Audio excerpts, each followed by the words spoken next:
My name's Thomas Kelly, Director of Retention here at Worcester State, and this is Welcome to Worcester State.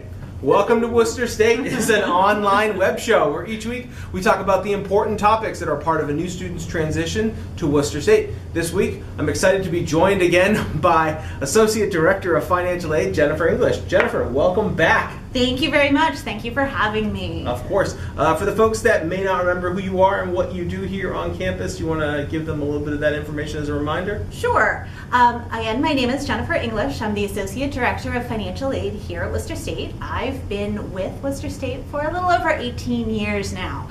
And I work in the Financial Aid office to review students' files to see what they're eligible for financial aid. Awesome. You already know this because we've done one of these before, that we've got some pre-planned questions, so we're going to start with that. Sure. So at this point, should all students have received award letters? And if not, what should that follow-up look like for them? Sure. My hope is that any student who's interested in receiving financial aid has received a financial aid award letter at this point.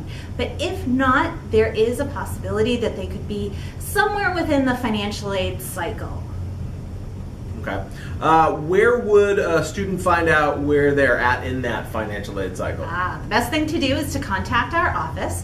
You can give us a phone call at 508-929-8056 and call and just inquire at the front desk as to where you fall in the financial aid cycle, whether we've received your FAFSA, whether we're waiting for outstanding documents. The other thing that you can do is you can contact us via email as well. Great. So how can a student determine who their financial aid counselor is and how to get in contact with them? Sure. Best thing to do is to visit our website, worcester.edu/financial aid, and we have a Contact Us button on there. And that has all of the financial aid counselors listed. We break students up based upon your last name. So take a look at where you fall within our counselors, and all of our contact information will be on there, including direct phone numbers as well as email addresses. Awesome. So for students that have received an award letter, is there anything that student has to do regarding follow-up on that award letter? Absolutely. So first things first is that the award letter, you receive 2 copies of the award letter. One of those copies needs to be completed and returned to the Worcester State Financial Aid website. Financial Aid office. Now, if you are a first-time borrower at Worcester State, you do need to complete 2 additional steps. You need to do an entrance counseling session and a master promissory note. Both of those are located on the federal website, which is studentloans.ed.gov. Now, just in case you don't remember where that is, make sure to take a look at the inserts that we included with the award letter. There's a bright orange one that says very important on the top. That sort of information is listed on that form. Awesome. So with bills already out, what are some of the other ways or options that students can look at for financial aid at Worcester State? Sure. Well, financial aid, we typically include all of a student's eligibility on the award letter. However, if a student doesn't find that their bill is fully covered by what's on the award letter, they can do a couple of different things. Obviously, the first and foremost is to pay it out of pocket if you have a savings account or a checking account that you've been kind of stockpiling the money to pay for your education. The second thing is that with the bills, the bursar's office included some information, and in that they talk about a payment plan. So you can split up the remaining payment, either for the semester or for the full year, into equal payments throughout the year. And then last but not least, there are additional loan options available. If the parent is going to borrow, they can look into parent loans for undergraduate students or PLUS loans. They find more information about that also on the studentloans.ed.gov website. Or you can look into private education loans. Those are loans borrowed by the student for the student's education through private lenders, typically requiring some sort of co-signer.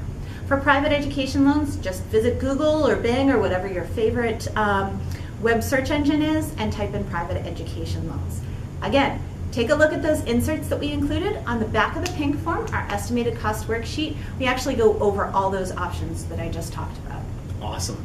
So this question comes up a lot. When financial aid sends out like notification or correspondence to students, where do they get that, receive, I guess, that information? Sure.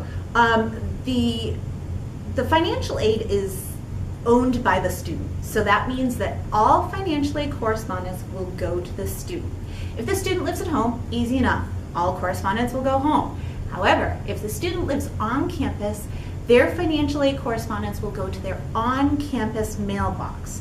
So it's very important that the student find out where their mailbox is and how to get into it as early as possible in the year, because we're going to be sending all of our mail to them here on campus to their on-campus mailbox. Awesome. And then I guess, what are some things that you would advise an incoming student to kind of keep in mind about the future regarding their financial aid? Sure.